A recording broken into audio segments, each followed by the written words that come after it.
Hello everyone and welcome to another brand new video on the channel today. Today is another realistic goalkeeping session, so trying to portray and show different ways you can do goalkeeping sessions that provide the goalkeepers with lots of realistic and game situational outcomes.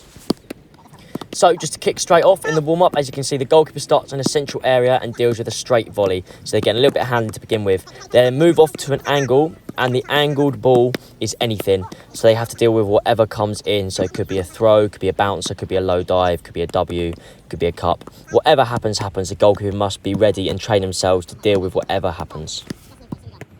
And then, as you'll see soon, as the session builds into what we're getting into with the main practice and the main topic, which is random realism, the whole thing is set around the goalkeeper having to be able to react and deal with triggers and deal with the situations like they would in a real match. So they don't know what's going to happen. We have a set starting point, as we do in the drills, as you'll see. So the ball will always start, the single ball will always start from 1 point.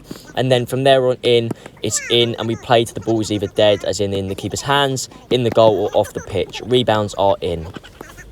And as I stated on a previous video, I've had a lot of good conversation with my friend Tom Fordry, who used to work with at Charlton Athletic, and also is now the Melbourne Victory first team goalkeeper coach, regarding realism and how sessions can be moved forward into having the goalkeepers make lots of variable and random decisions. I've found this has been excellent, especially as working through this sort of stuff over the last couple of months and trying to adapt it and build it more into my own training sessions. And hopefully the goalkeepers are seeing a benefit for it. And hopefully you guys at home are seeing a benefit from watching this type of stuff as well, and I hope it brings you something new that you can enjoy.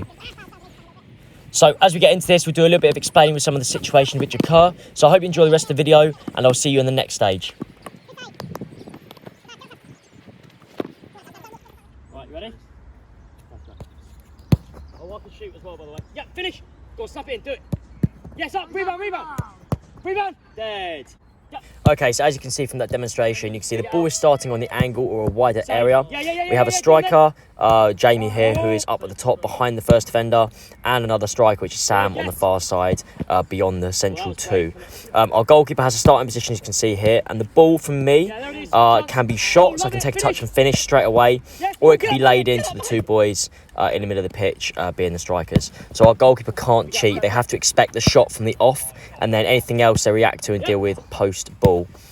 Once the ball's played in, the two strikers play and have to be quick. I want them to move with pace and play like strikers. So obviously they have to pretend like the mannequins are real defenders and they haven't got all day to finish.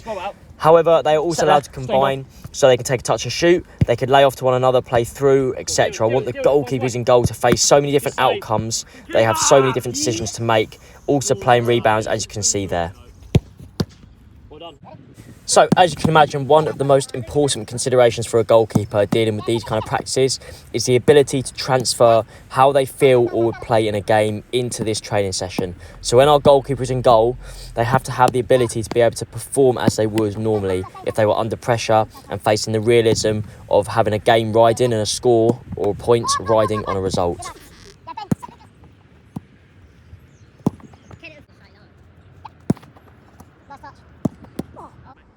Being able to recreate this feeling is really important for goalkeepers and footballers, of course, in any type of football training, because if you can do this, you can train to the level that you might expect to see yourself play, such as for goalkeepers, letting yourself go and dive in for everything where possible, coming out and dealing with one-on-ones and being brave and thinking about block saves or when to smother. And then also when you're dealing with the situations around the goal, the ball movement, getting around the goal as quick as you can and as efficiently as you can, which will allow you to take these transferables back into your game and hopefully become a much better and more rounded player.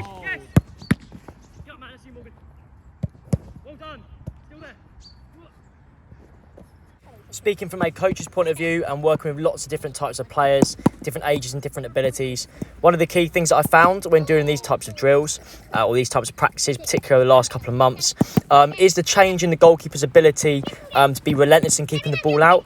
You do tend to see, or have tend to seen, goalkeepers be a lot more passionate about keeping the ball at the net, and the way they behave in front of the goal when they're dealing with a single ball is really interesting to watch. However, that doesn't take away from drills where you're doing like 2-ball practices or 3-ball practices where the goalkeepers are focused on one action, then the next, and then the next. There is still a place for that, without a doubt. However, in particular for this type of drill, it is really evident of how badly the goalkeeper wants to kick the ball out and how much they want to do to make sure they do their job. And then if you look a little bit more into the detail of this drill and this practice, you can see you can get lots of different game relevant outcomes out of this. So in particular, you've got situations where the goalkeeper is facing 1v1s, where the goalkeeper is facing angle shot stopping, cutbacks, reaction saves, second ball saves. There's a whole multitude of different events that occur here that the goalkeeper has to be clean and concise with and be very clear on their decision making as to what they want to do and why they're performing what they're doing. So I'll let you enjoy the rest of the video and I'll catch you in the outro. Oh my goodness me! Oh! Well known. Yes, what's up? Oh, Sam. Yeah, it is.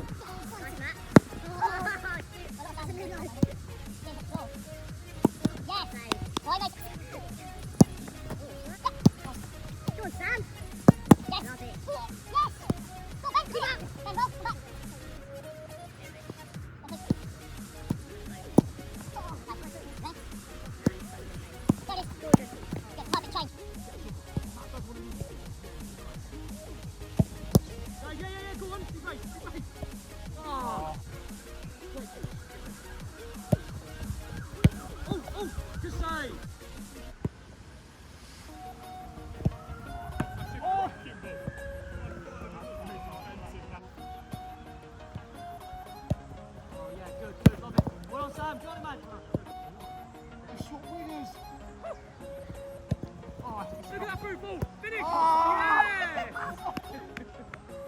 Through the legs!